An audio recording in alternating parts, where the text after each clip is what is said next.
Okie dokie. Well, what I've been doing for the last few weeks, of course, is trashing conventional micro, and finance theory. Now I'm moving on to looking at macro as well. Of course, an essential thing to look at is there's an argument about a link between economics and finance. And if you think about it, the argument in the conventional courses you get, there is none. If you think about the finance courses you do, don't talk about macroeconomics in any way. The macro courses you do don't talk about finance. I'm leaving out courses taught by non-orthodox staff members, obviously. But that's the standard view in neoclassical economics, that there's no link between them. So if you look at the ISLM model, which is the dominant model you guys have learned for macroeconomics, the money supply is given exogenously determined in that model. It's controlled by the central bank, which is treated as part of the government, which is just treated as totally separate from the market economy. And it sets the interest rate, so that is supposed to be, one way in which effectively a financial issue gets embedded into the economy. But that's about the end of it. There's nothing else there about any dynamics coming out of debt or equity levels and affecting the macroeconomy. And you haven't yet done the DSGE model. I'll be having a bit of a go at it in today's lecture. But that has no role for money at all. They're now, after the financial crisis, now they're modifying the model to include money in some arbitrary way. At the other end, you look at finance, that has the efficient markets hypothesis as its core, and that tells you that the value of the firm is set by the net present value of the expected cash flows of its investments. And you can ignore how its finances. It can be 100% debt, 100% equity, it's supposed to have no impact upon the valuation of the firm. So you're told debt levels are irrelevant, and therefore finance has no impact on the economy itself. The economy of the firm will still be worth the same amount, the cash flows are independent, and in fact, of course, the Modigliani-Miller theorem tells you to have at the highest level of debt financing you can as an owner of the firm, because you get a tax concession from the interest. You don't get a tax concession from paying dividends out.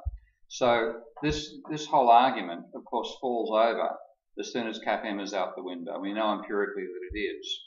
And therefore, if CAPM fails, then debt does matter. Because only if CAPM is true does it follow that the level of debt a firm takes out has no influence on the valuation of the company. So the debt therefore matters there, and it comes back and affects the economic performance as well. And if you look at the Modigliani-Miller theorem, it's saying you can separate the two disciplines, finance in one box and macroeconomics in the other. That can't be done either. As soon as you reject CAPM, you reject this neat division between finance and economics. You've got to somehow bring them together. Now, you know already that the data just blows the CAPM out of the water. So if you read, it's actually a bit of fun. Check and see if you can find any recent stuff by Fama on the web, interviews with him and stuff like that. You'll find, I think he's still defending CAPM, even though in 2004 in an academic paper he says we should reject it. So it's a case where the beliefs are so strong that he can't abandon those beliefs. He still hangs on to them. Now, there are empirical problems with the ISLM as well, and that's, well, we'll go into those later, but there's still no accepted alternative. And a lot of what economists end up doing is saying, well, if there's no alternative, I'll still teach what I know, even though it's probably wrong. Now, they won't even accept they're probably wrong. They'll continue believing it, and I've certainly seen plenty of evidence of that. What I try to do instead is look at the data and evaluate the theories against it, as you've seen, and then try to bring in theories that match the data better. But I'll go now, first of all, through the conventional views, and then come to talking about, as I'll start doing as of next week, an alternative macroeconomics. Now, the dominant view you've got in macro is that money is just a veil over barter. You can ignore money because all money does is make barter easier to achieve. So, therefore, the conventional macro models right from ISLM forward don't explicitly have money in it, certainly don't have banks inside there, and don't have a level of private debt. You leave those things out, it's not amazing to me that you missed the financial crisis as a result of that.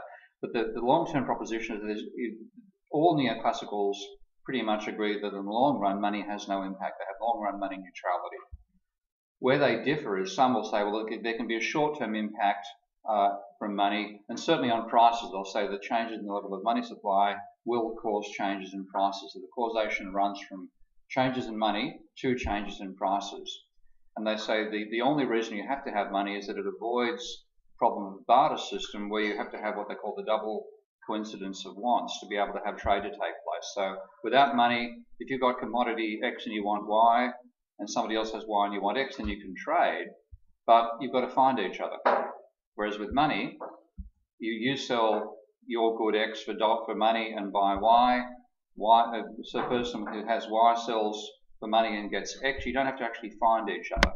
So money apparatus are numeraire to enable you to go through without needing to find somebody else who has what you want and you want what they've got.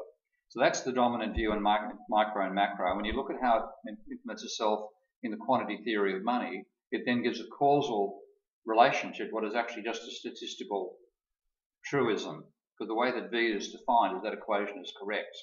But then it's what this quantity vision does is impose conditions on causality, saying they run from M towards P. Okay, and there's no impact from M upon T, or only very transitory impact. So money in this model is seen as being exogenously controlled by the government. And inflation occurs when the government increases the money supply too rapidly. That's the conventional view. I'm sure you've heard that in plenty of macro lectures. And it pretty much treats the output and the price sides of the economy independently. So the level of output, the real factors, are determined by preferences on the consumer side and investment decisions on the firm side, whereas prices are determined by what the government does with the money supply. Now, they did allow, when you look back to Friedman's days in particular, they did allow that there could be a short-run impact of changing the money supply on the level of real output. And the argument there was that people, if the government, say, was increasing the money supply at, say, 3% per annum, and the economy was growing at 3% per annum, therefore prices were stable, in this logic, then if the government increased the rate of growth of money to 5% per annum, initially people would think there's been a boost of demand. So they start to work harder, but they're already fully employed. The whole economy is fully employed. Okay, so you work harder, but you've got to have, you therefore has rising marginal cost. Okay, you're getting diminishing marginal productivity out of your workers because that's necessarily going to happen as well. Therefore, you get prices start to rise, and ultimately it all stabilizes again when prices are rising at 2% per annum. But temporarily, you'll get a boost to output, and you'll go for over full employment and then back to full employment again. That's the logic they follow. So that gives you a vertical long-run Phillips curve, but a slightly upward sloping short-run curve. Okay. Now, that wasn't good enough for the neoclassical. I'll show you some of the literature later. But a major reason why they brought in rational expectations was because they said that, according to Friedman's critique of Phillips, it still implied that if the government was willing to continuously accelerate the rate of growth of the money supply, then you could cause the economy to go from full employment to over full employment permanently. Because all you had to do, if you got to the stage of having full employment, zero price inflation at 3% money supply, then you boost it to 5%, and you therefore get a temporary boost, which people adjust back to over time. So you then have 3% growth, still full employment with 2% inflation. Do it again, make the economy money supply grow at 7%, and you'll get another apparent boost. People react to that. So if you keep on doing it long enough, you can make the economy work at over full employment all the time with an accelerating rate of inflation. Now that was seen as a critique and an explanation of stagflation when they first put it forward. But looking back on that argument, Robert Lucas says, oh, that implies the government can actually have an impact on the economy. So the only way to argue that the government can have no impact is to say that people have rational expectations, which we, when I translate into English, that means everybody can accurately prophesize the future, given any potential change. So in this situation, people see the money supply is growing at 3%, the economy is growing at full employment rate, so everybody's fully employed. The government then increases the inflation, the rate of growth of money supply to 5%. People look at that and say that will therefore cause 2% inflation. Therefore, I'm going to start raising my prices today at 2% per annum. So you instantly have an increase in prices. As soon as the government increases the rate of growth of the money supply, you have instant inflation at 2%. Prices therefore rise, no change to output. You're still at the full employment level. That's the pretty much accurate summary of how they get the vertical Phillips curve. They don't quite put it like that. You've got to read the original articles to see they actually put it this way. And in the article I'm deriving from now, Lucas argued that the way to neutralize this was either to add as an axiom that people can accurately predict the rate of inflation, or to assume rational expectations in the sense of move. They look at it, one says, I assume people can predict the future. The other says, I assume rational expectations. that what he's really saying is rational expectations is the assumption that everybody can accurately predict the future. That's the sort of stuff that passes as macroeconomics. So, yeah. Pardon? It's in the set of papers that were part of the Lucas critique. People, when they looked at the Lucas critique, they focused upon the valid proposition that if you derive a model to fit the data, and then you change policy, then the model itself is not. He basically said is therefore you can't rely on it completely. Now, of course, it's an empirical issue. How fast do people react to policy? How much does policy actually affect behaviour, etc., etc.? And there are people who said, well, even intellectually, yes, you can't argue against that proposition, but then it comes down to just how strong is the proposition. Now, that was completely ignored, and they just basically eliminated ISLM and aggregates of aggregate demand. All those models were thrown out the window. Of course, they also completely ignored people coming from my side of the analysis of the economy at all. They didn't even consider what we were saying about it at the same time. So the critique itself is intellectually valid, but in that same set of papers, he snuck in rational expectations. Now, rational expectations is itself a model, and it's a model that says everybody in the world can accurately predict the future of the world. That's not a model, that's a bloody delusion. So in one hand, he's bringing in a sensible, watertight proposition that a model which simply fits the data will not necessarily be an accurate predictor of the future because the model, current policy is embedded in what you're actually picking up. Of course, that doesn't argue against having a model that is basing itself on 150 years of economic data. If you go back and you cover 150 years of data, there have been so many policies across that period of time that what you'll extract out of that probably will be fairly reliable. Okay? It's only if you base yourself on a short range of behaviour that critique matters. And it's also possible, because they don't even consider this, maybe the short range of data you're looking at has got a debt bubble going on. Okay? And you don't have debt in your model. For the whole period debt's rising. You therefore build a model which fits the data perfectly, but ignores the fact that debt's actually rising and causing that growth. Then, of course, debt starts to fall. The whole model falls apart. But that's precisely what happened to them. So, it's one of those things where if you look deeply into the literature, you find flaws in the logic that you won't find at the surface level, because by the time the Lucas critique gets to the textbooks, then they've left out the argument where Lucas says, either let's add the assumption that people can predict the future accurately, or use rational expectations. That drops out. That's why I get you. I know you're all suffering from reading the original reading, but that's one reason why I want you to see that sort of stuff. It's like expectations, absolutely positively what's going to happen, or just like odds are there's going to be a cyclone tomorrow, so I'll invest in this sort of house. There's a range of extremities of it. When they talk about, I'm putting together some papers for this talk I'm giving in New Zealand, and I found one guy where he has one particular condition which he calls the degenerate rational expectations, where the probability of all events is either 0 or 1. And you know what's going to happen, at the roll of the dice, therefore you accurately know the future. What they really have is you have a model which is an accurate predictor of the future. So you feed in your behaviour into the model, and then out of that you do what the model tells you should do.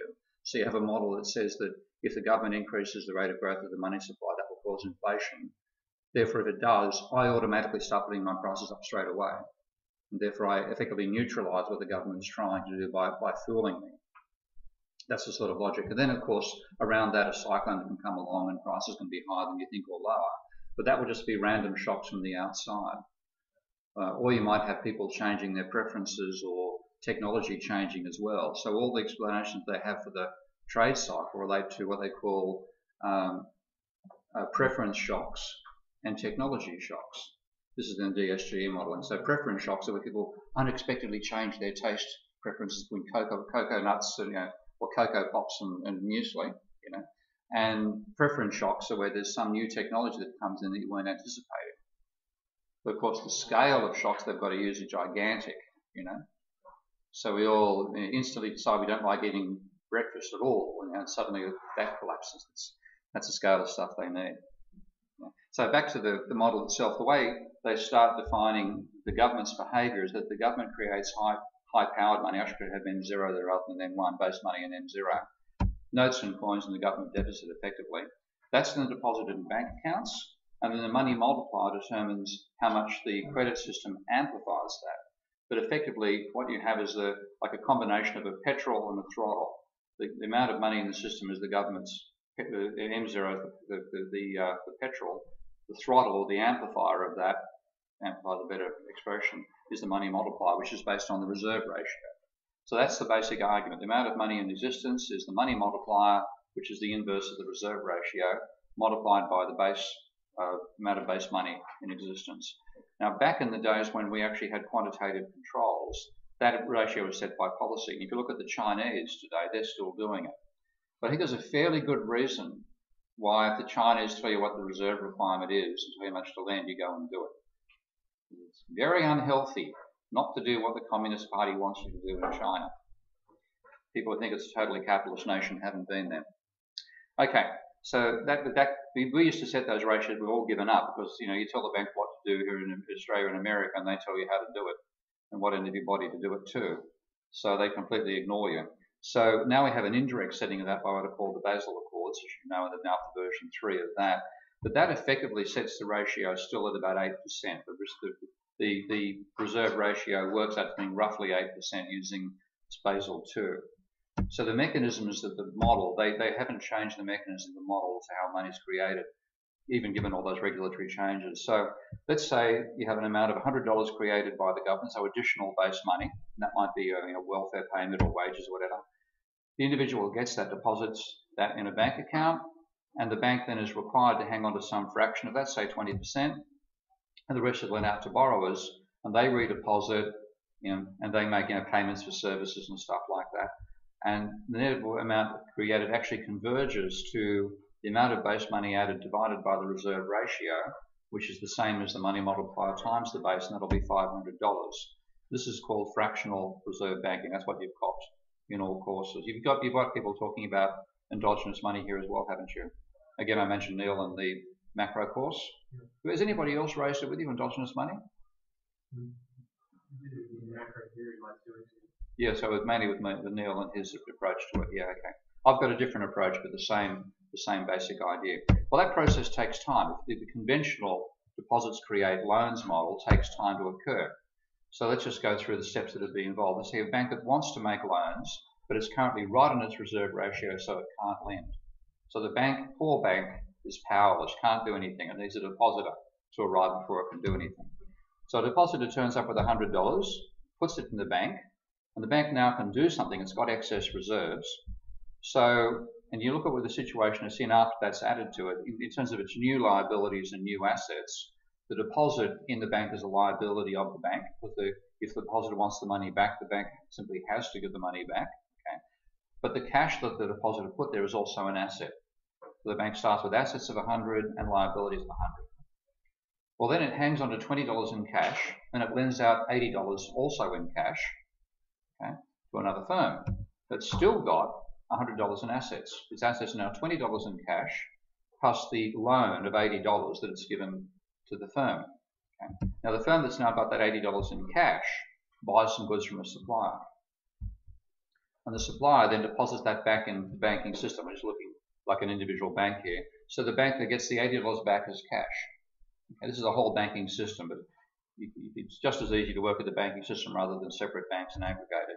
So you now have the bank now has two deposits of $100 and $80, and assets of the $80 loan to the firm plus $100 in cash.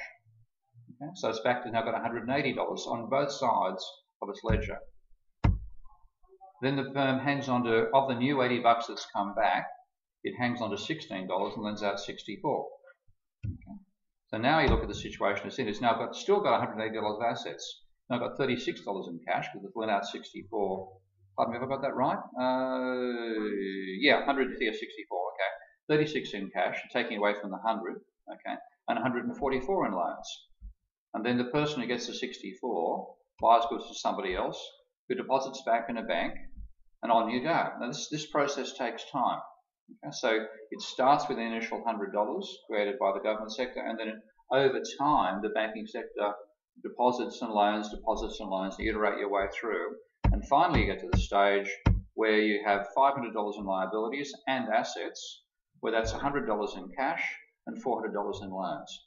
And that's the mechanics of the basic point. So first of all, the bank can't lend, or the system can't lend until deposits are made or new reserves are injected into the economy. And I'm making that particular description. I'll be bringing in somebody's empirical argument against this shortly, but that's the idea. It has to start with the initial creation of money by the banking sector, and that's fiat money. And then the financial system multiplies that as a passive amplifier, given whatever ratio the government requires it to do. And that's fractional banking. Now, you'll see Austrian economists, like a bloke that I have a lot of fights, no, not a lot of fights, but actually get on very well with Mish Shedlock on the web.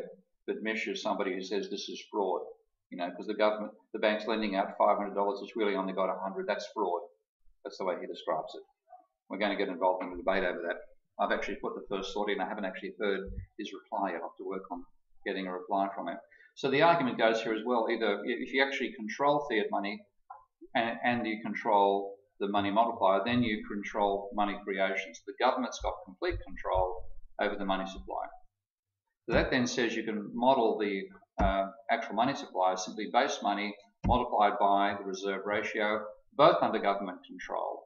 Therefore, the money supply is exogenous. It's independent of what actually is the interest rate or demand for money and stuff like that in the economy.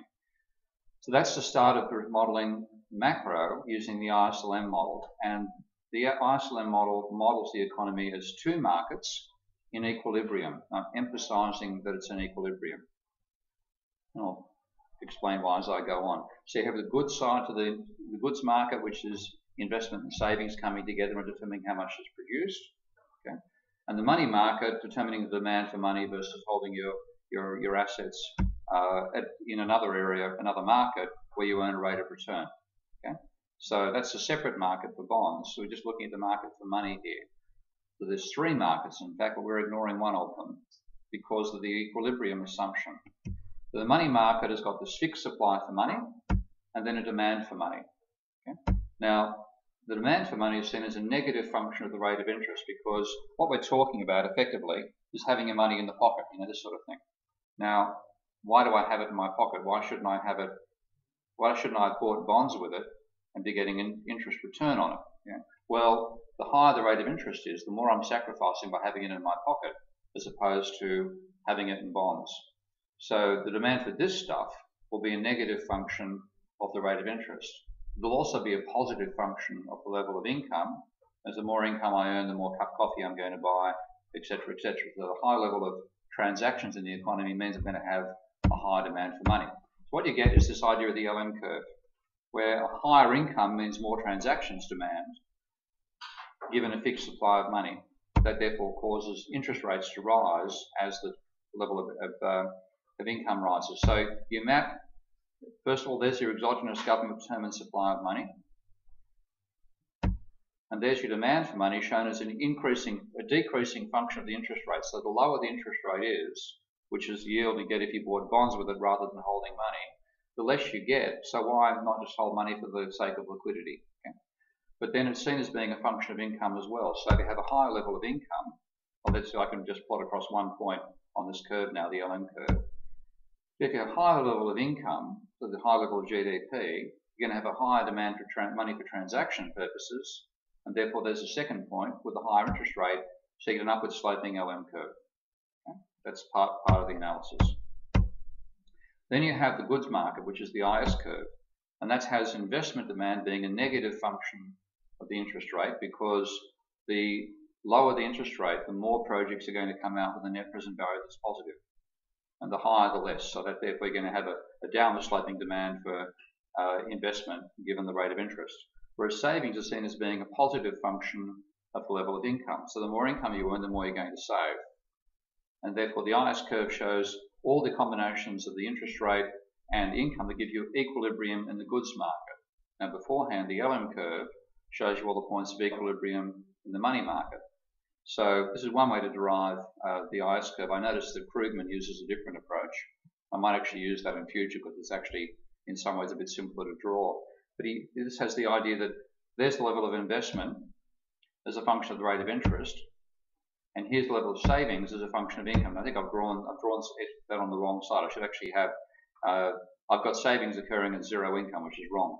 I'll actually move that around. I might do it now. No, I won't. I pressed the escape key. That wasn't good. Come back here, you. Okay, there we go. Let's just move that curve. That'll do. Okay. So you're not having all your savings until a certain level of income, and after that your savings increases as income rises.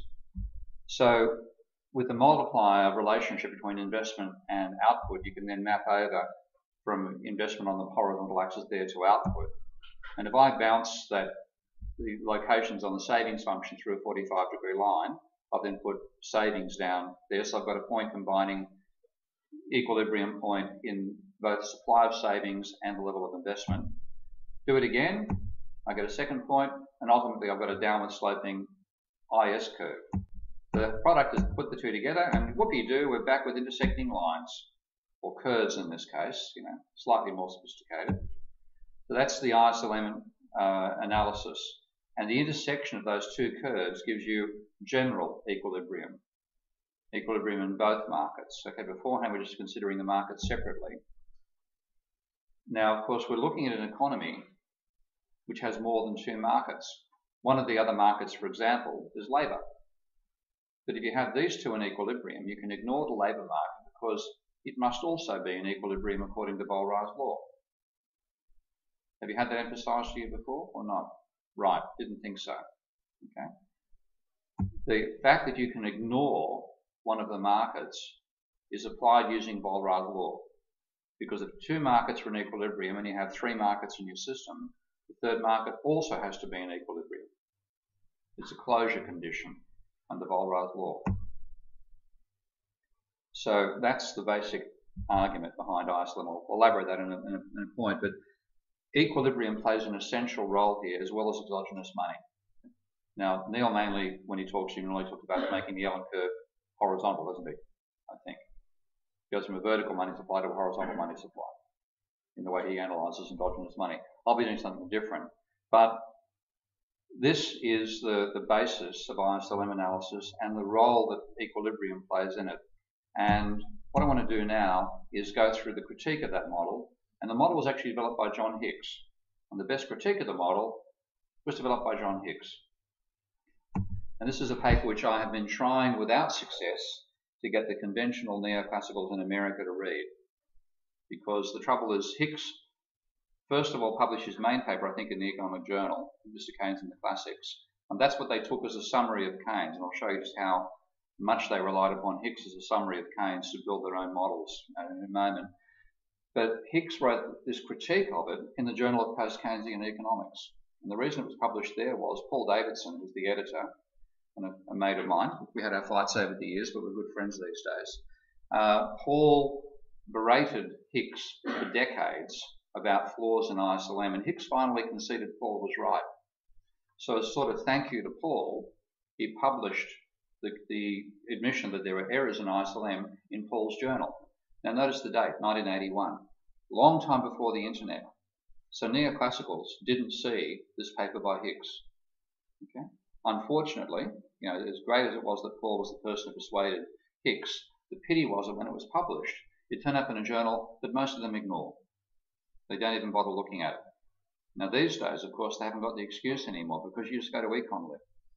You'll find this journal article. So, and that's why I've got it in readings you've got. But that's where it was written. And look at how it starts. The ISLM diagram, which is widely accepted as a convenient synopsis of Keynesian theory, is a thing for which I cannot deny that I have some responsibility. Not what you call enthusiastic, is it? I'd actually make the comparison that just think about what's happened just recently in physics, where they've discovered the Higgs boson. Now, the guy who it's named after, Peter Higgs, is one of several people about 40 years ago who hypothesized that there was a missing what's called boson, a fundamental particle below the level of protons and electrons and neutrons. A missing boson in the overall standard model. I think there were 7 they'd found. And with that model, they couldn't explain gravity. Why do things have mass? Why does attraction occur? And why does everything not travel at the speed of light? So Higgs's theory was this massive particle called a boson, which weakly interacted with all the other bosons. Boson, bogon, I get caught up occasionally, such a close term, and slowed all the others down, or gave gravity to some and not to others. So like the neutrino travels at the speed of light, but other particles, other fundamental particles, interact with and slow, travel at less than that speed. So that was Higgs's hypothesis 40 years ago. What do? They built bigger and bigger particle accelerators, get to the stage where they built one that's 30 kilometers in diameter, straddles 3 countries, consumes an enormous amount of energy, produces enormous collisions, which generated enough data to have them finally saying, after 40 years, we're pretty confident we've discovered the Higgs boson. So for certain, next year's, or whatever it happens this year's, Nobel Prize winner in physics will be Peter Higgs. Okay. And proud of the achievement, and 40 years later, finally, etc., etc. Compare that to Hicks. 40 years later, after his invention, pretty much 40 years, he's saying, oh dear. So I wish economists would read this stuff. Now, the first thing he did in this paper is admit that ISLM is not really a model of Keynes. It's a model he developed before he read the general theory.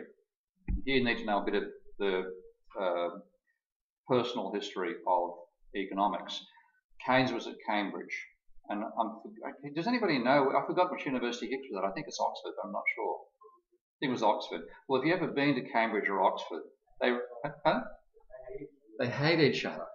And I've given talks at both universities, and people say, oh, are you going to give a talk at the other place too? The other place is the code that Oxford uses for Cambridge, and I think Cambridge returns the favour. So even today, there's certainly they communicate with each other, but they really are very separate and arrogant. It's a bit like Sydney versus Melbourne rivalry, or New York versus Los Angeles, that sort of thing in America. And so Hicks was at Oxford and Keynes at Cambridge. Hicks got no insight into what the general theory was going to look like until it was after it was published.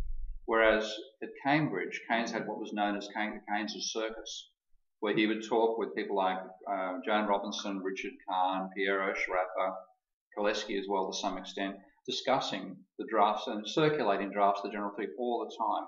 So Hicks had no idea of what was going to be in the general theory until 1936 when it came out. But he admitted that the paper, Mr. Keynes and the Classics, was the fourth of a set of papers he'd written over the period between 1932 and 1937. He said there were 2 others that I'd written before I saw the general theory. That means completely with no idea of what's going to be in the general theory. Because, for example, Keynes went from having the argument that savings or investment could differ from each other in his the paper, and I've got the actual date, but his treatise on money, to this one where he made them equal. So there was no way that Hicks could have known what Keynes was going to do about his closure terms in the general theory until after he'd read the general theory. He talks that one of these 2 papers is called Wages and Interest, the Dynamic Problem. And he said it was a sketch of what became his dynamic model in a later book. Now, that's a paper that I read and was quite stunned by how simplistic it was.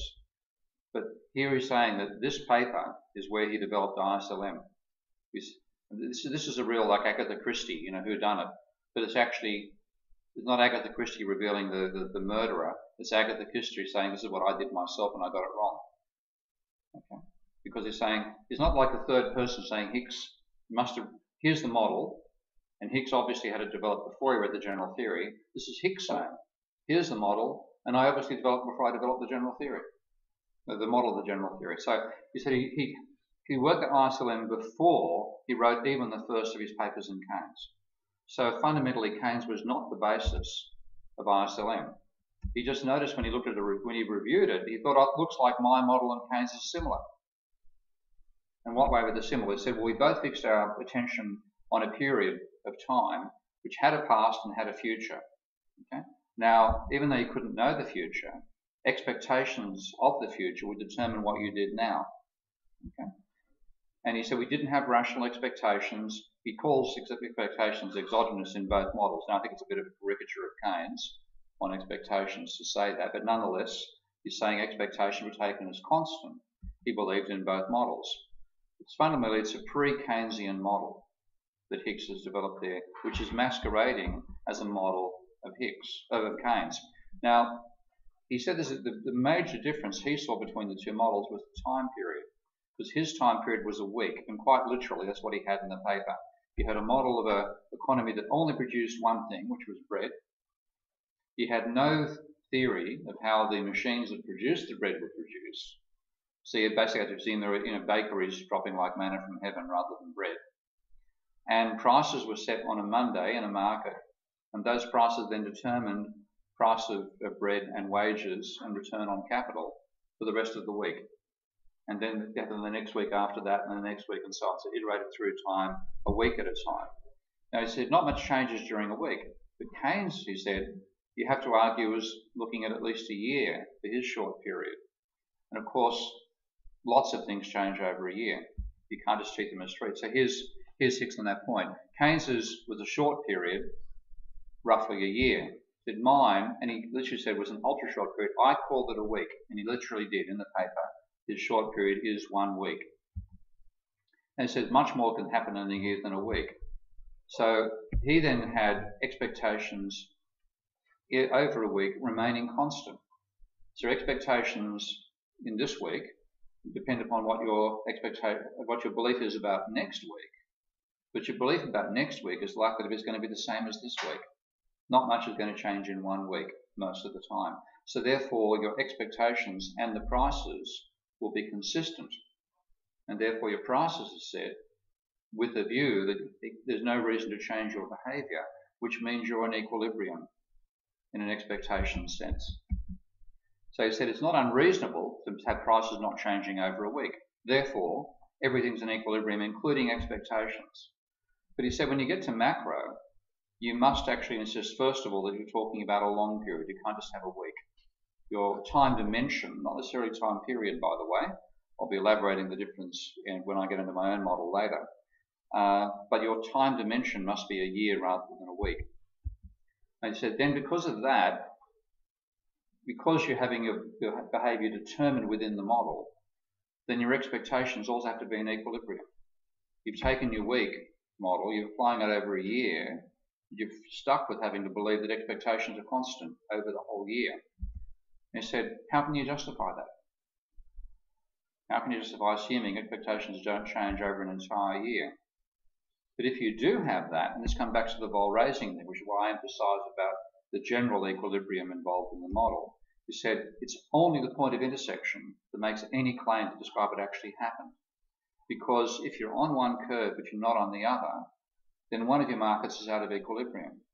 But because you're working in a vol-raising sense, the other market has to be out of equilibrium as well. So if you're not on one curve, you can't be on the other curve either. You simply can't draw where you are in the diagram that way. So he said other points on either of the curves make no claim to represent what actually happened. They're only hypothetical. So for expectations to be, the economy to be in equilibrium, expectations have to be fulfilled. Okay? He said therefore you've got to have consistency between what actually happens and expectations. He said, but if that's the case, how can you have a liquidity money function? Because there's no sense in having liquidity unless you have uncertainty about the future. Because if you're completely certain about the future, then all you'd have is money for transactions. You wouldn't have any money for precautionary or speculative motives because you don't expect anything to happen outside what's happening now. So you'd have the interest rate would have no impact upon your demand. You'd have everything, whatever the rate of interest was, you'd have all your money. You would have used all your money to buy bonds to get income from the bonds. You'd only have money in your pocket for transactions. You'd only have a transaction demand. Now, he said, of course, it's incredibly hard to take that assumption because to assume expectations are always being fulfilled and assume the economy is always in equilibrium means you have to pretend that at all times nobody's ever surprised about what happens in the economy. What happens never takes anybody by surprise. So, for example, Twiggy Forrest, who this week had to cut back his investment plans by $110 billion, whatever it was, a million, actually that was a billion, completely expected that to happen before it happened. Forget it, that's nonsense. Clearly people's expectations aren't fulfilled. So he said, you simply, as he goes on through here, you might try to treat these as random. He said, we do it plenty of times, but this is very powerful. It is dangerous to do that. So even though it might be true at some point in time that expectations were fulfilled and the economy was in equilibrium, it's just at the turning points where that is most hard to accept. Or hardest to accept. So he slams his own model, and this is a wonderful conclusion. I accordingly conclude the only way ILSM usefully survives as anything more than a classroom gadget is in applications where the use of equilibrium methods is not inappropriate. Now, it's pretty much said, you can't do macro in equilibrium. You have to be in disequilibrium. So he rejected ISLM because of the need, in every possible logical way, you have to talk about the economy in disequilibrium. But even on that front, even though it's a great paper to realise this, and you have to really, I mean, I take my hat off to Hicks for having the realism to reject what he did, but the damage he did before he grew up was phenomenal. Without him, maybe we would have had a realistic interpretation of Keynes talking about disequilibrium and so on, which is certainly possible for people like work at Koleski and so on, and Laurie Tarshish and so on. It could have happened. But he didn't even go far enough in critiquing equilibrium, because remember, he managed to eliminate having to worry about any other markets by the equilibrium assumption, so he ignores the labour market. But he made the point, Keynes had three markets in his model, so he thought, goods, bonds, and the market for money, and now he says he dropped the second, the bonds market, or loanable funds, which is the one that actually Krugman uses to derive his version of ISLM. He dropped it on the Walras analogy that if two markets were in equilibrium, the third must be also. So therefore the equilibrium determines everything, the intersection of those two. But he says, of course, in strictness you need four markets. You've got to distinguish goods from labour as well. Now, not having those markets in the model is justified on Walras law. But Walras law only applies where you have n-1 markets, both in equilibrium, or all in equilibrium, and therefore the nth market must be in equilibrium. But if you have one of your markets out of equilibrium, then at least one of the others has to be as well. And therefore likely they're all out of equilibrium. So once they're all out of equilibrium, then all other markets have to be considered. If there's 4 or 5 or 6 markets in your economy, you have to model the whole lot. And of course, you've got to model them in disequilibrium. That's where they are. You've got to say, what are their dynamics out of equilibrium? So that's what's essential. That's what should have been learned from Hicks's recanting of ISLM. Now, economists did abandon ISLM, but not for the reasons Hicks gave. They abandoned it because it wasn't based on the micro that they thought macro had to be based upon. And they didn't understand Keynes. And the beautiful thing is, I used to allege this, but thank you to the internet to give you access to all this literature. You can prove it now that they didn't understand Keynes. And this is Robert Lucas. He developed the rational expectations macro. This is the Lucas critique.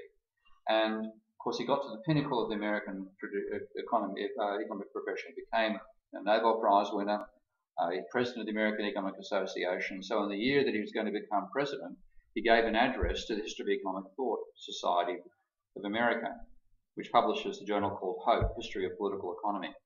And this is obviously, somebody's recorded what he's written and taken out the slips one makes in a straight verbal speech with notes but without reading an actual speech. This is clearly extemporizing. He said he thought when he came to give the talk that he discussed Lionhopper's proposition that ISLM was a distortion of Keynes. But nobody raised it with him before he got to the podium. So he said, I'm going to treat ISLM and Keynes as synonyms. Okay, this is in 2003, 2004. We're talking almost a quarter of a century after Hicks said it wasn't even a model of Keynes and rejected it. So he hasn't read the literature. Now, to justify why he thought, why is it valid to regard ISLM as a model of Keynes, he spoke to Gary Becker. Heard Gary Becker before? Okay. Becker got the Nobel Prize for applying economic theory to the bedroom.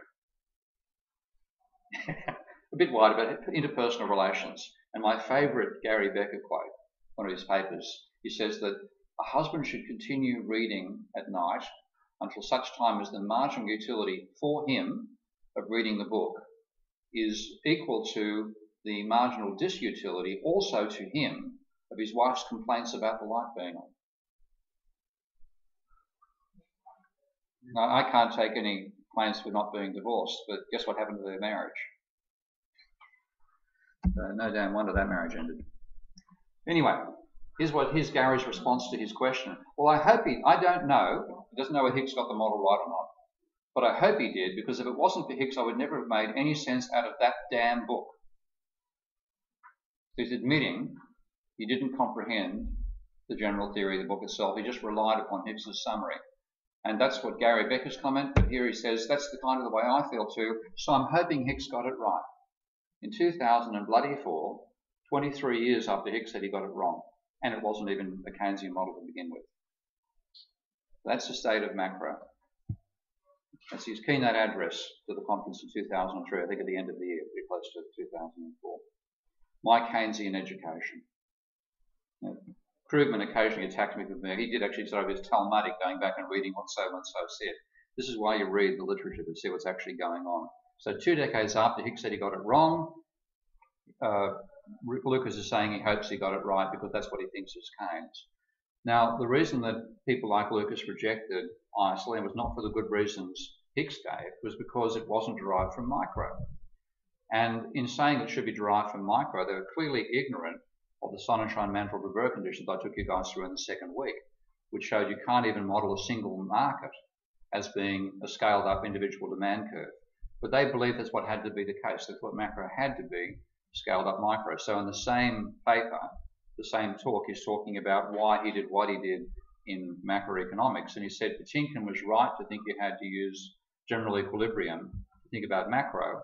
And he said you've got to be a Walrasian. Doesn't say anybody cannot be a Walrasian. I'll show you how somebody cannot be later. But he said I hung onto Patinkin's ambition that somehow the theory, meaning macro, should be microeconomically founded.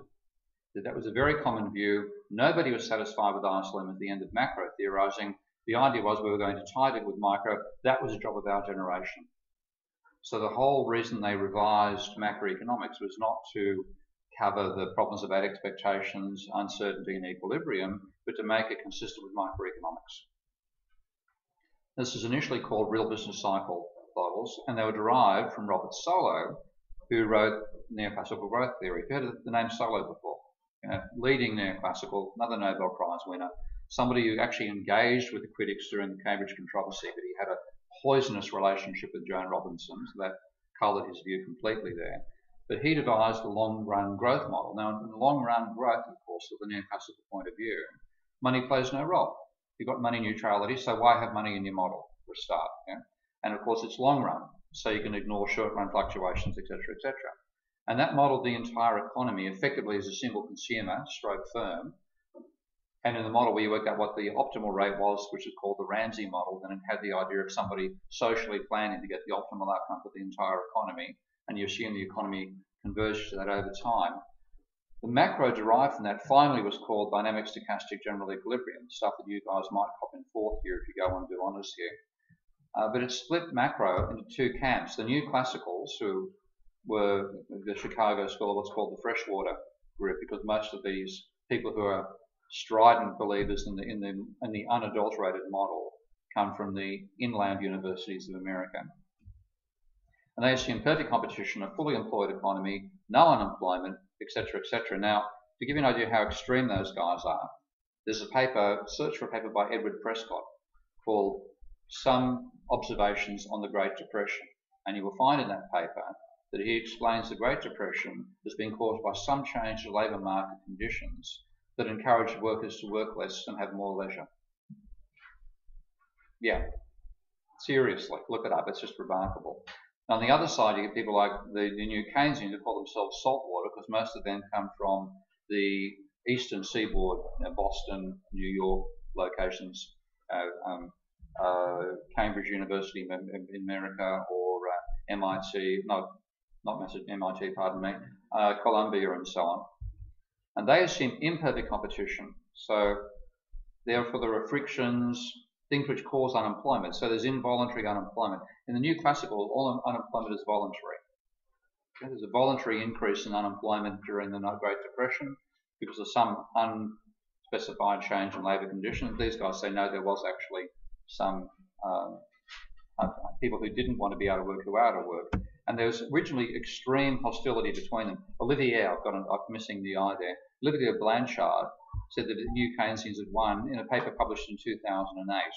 The thing I find remarkable about this paper was published, and I saw it come up on for some reason I was actually in the repository looking at it when this paper turned up on that day. It was published on August 13, 2008.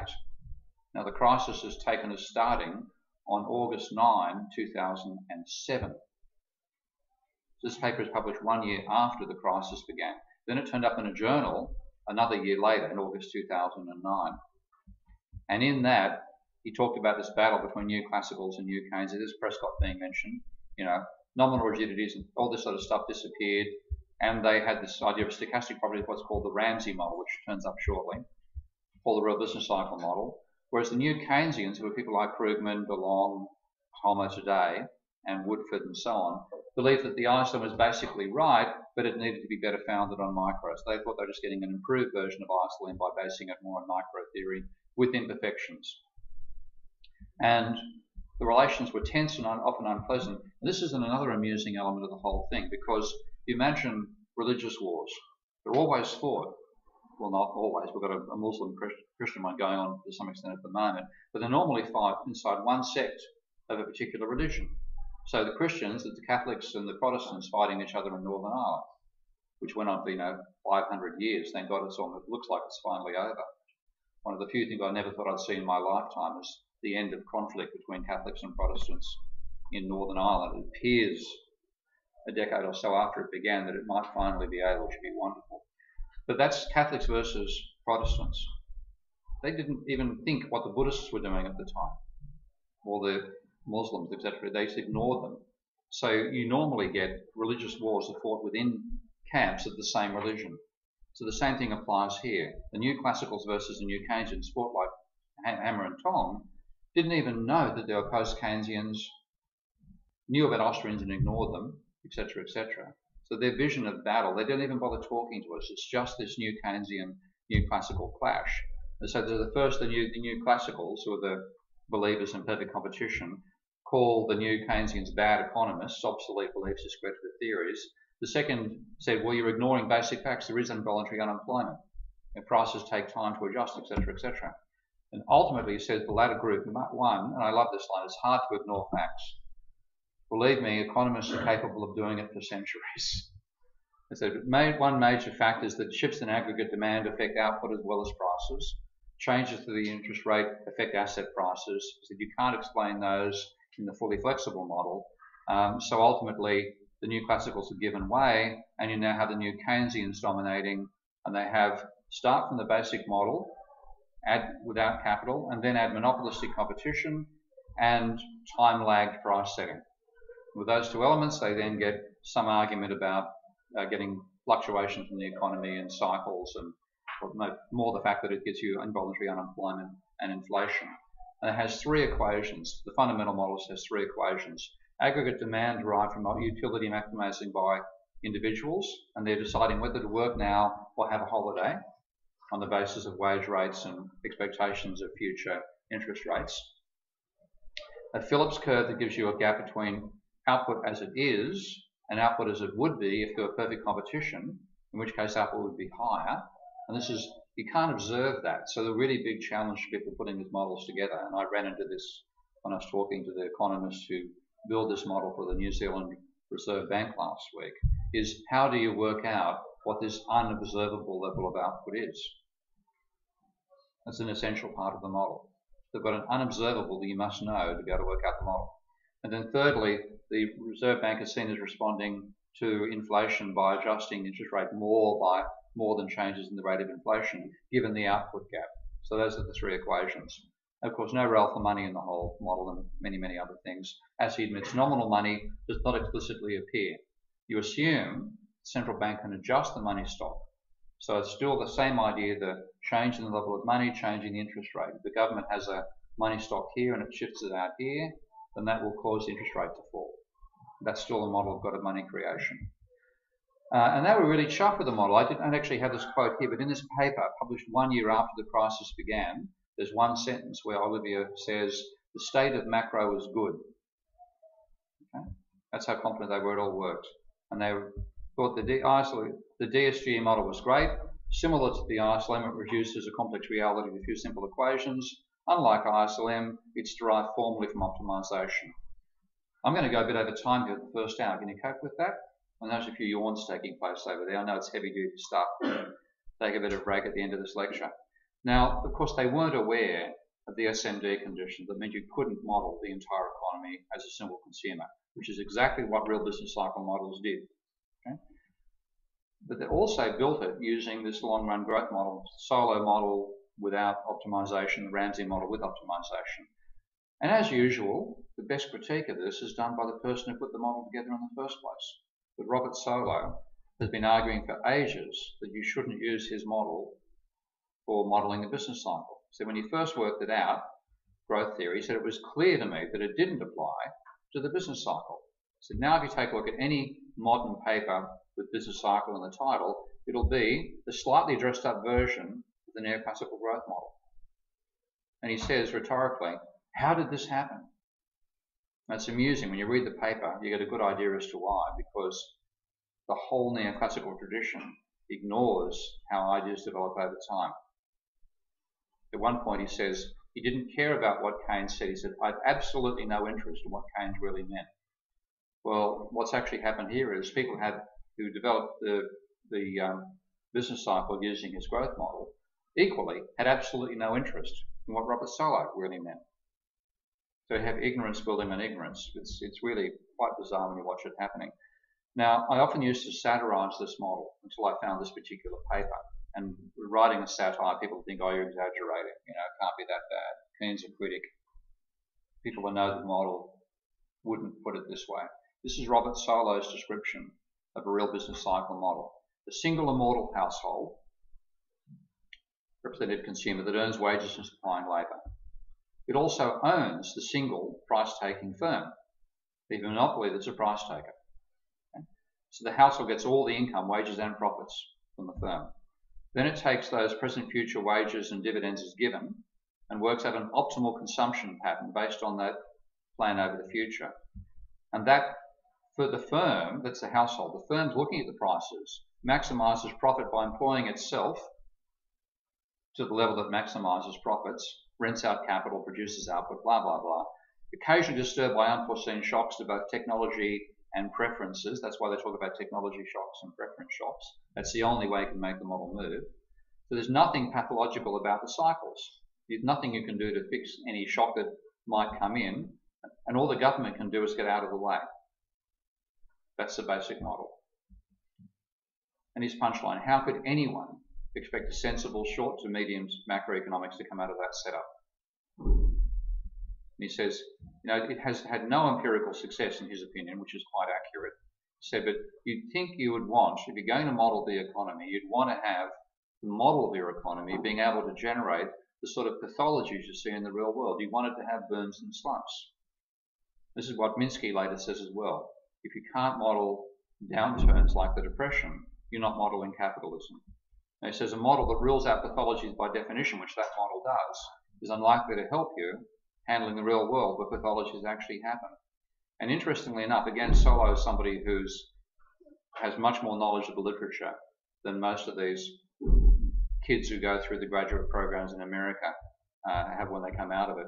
And he said, suppose you wanted to defend using the Ramsey model for macro. What could you say? Well, he said you couldn't use realism as a defense. It's obviously unrealistic. But you could argue that there's no other way to meet the requirements of micro theory. Now here's, again, a line which I've used in the past, and I can just quote Solow now. This claim is a delusion. Okay? Why is it a delusion? Because we know from the SMD conditions that the the theory of consumption puts absolutely no restriction on what you get as an aggregate out of that. It says you might put any restrictions you like on a macro model, but you've got to justify them. They're not required by micro. Okay, micro gives you no foundation whatsoever for saying how I should model macroeconomics if you know micro properly, as I've shown you in the first couple of weeks. So it's no wonder they didn't predict the crisis, because the only cause of the crisis can be an exogenous shock to technology or preferences which you can't foresee. And once those have occurred, again, this is solo once more, as once they've occurred, then the economy is already making an adjustment to it. There's no role for policy overall. So here's these papers, and I love the second one, Dumb and Dumber in Macroeconomics. So reckons Jim Carey is your model for how macroeconomics is behaving. I think it's entirely accurate. So he's trying for over a decade now, to get macroeconomists to realise the foundations of macro are rotten. Even just inside the theory itself, you don't need to go outside the theory. So what you've got is a micro that doesn't work, as I've shown you in the first couple of lectures, a macro that's speciously derived from the micro. No, there's no basis for doing what they've done. And of course the theory of finance, it doesn't work as well. So, can there be an alternative? Well, I'll try to answer that question in the second half. I'll see you guys in about 10 minutes time. If you can go.